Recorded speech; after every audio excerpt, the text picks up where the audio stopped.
Hello la team Keto. Une question que l'on me pose parfois en début d'accompagnement avec un client, c'est la question du cholestérol. Mais manger aussi gras pour mon cholestérol, c'est pas genre une catastrophe? Et non mon ami, je vais t'expliquer pourquoi. C'est parti.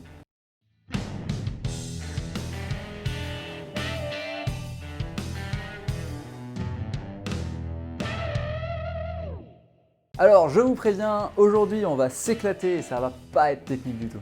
Nope. Nous pourrions presque invoquer le bon sens sur ce sujet, mais en nutrition, il vaut mieux se méfier et c'est loin d'être suffisant. Bon, déjà, qu'est-ce que le cholestérol?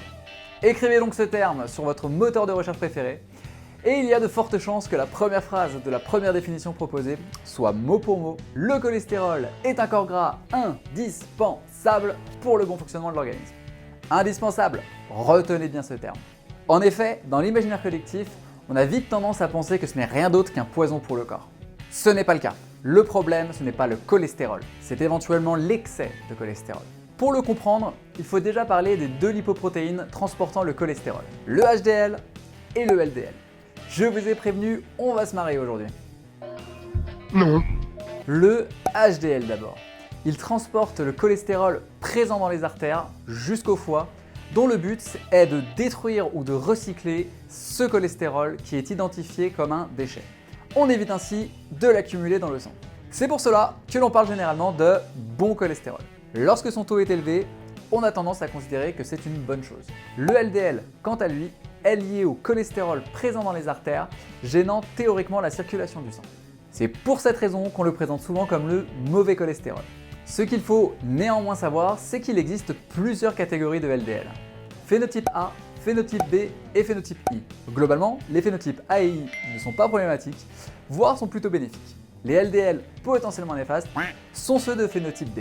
Il s'agit de lipoprotéines denses et trop petites pour transporter le cholestérol.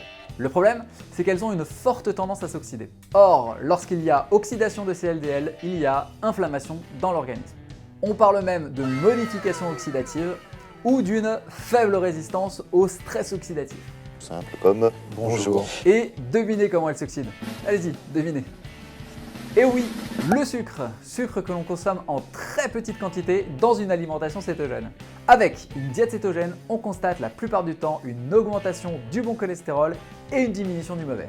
En clair, le cholestérol est un enjeu et un souci potentiel tant que l'on consomme du sucre en grande quantité. Dans le cadre d'un régime cétogène qui, par définition, comprend une consommation de sucre très restreinte, cela ne pose aucun problème. On peut parfois constater une augmentation du cholestérol dans un premier temps lors de l'adoption de ce régime. Mais c'est un phénomène naturel, contrôlé et un non-sujet. Il n'a en effet aucun impact négatif sur le corps et finira par être évacué lorsque celui-ci sera adapté à son nouveau mode de fonctionnement. Et voilà, vous savez tout. N'hésitez pas à liker et commenter cette vidéo ainsi qu'à vous abonner, ça coûte pas grand chose et moi ça m'aide beaucoup. Et à bientôt la team Keto.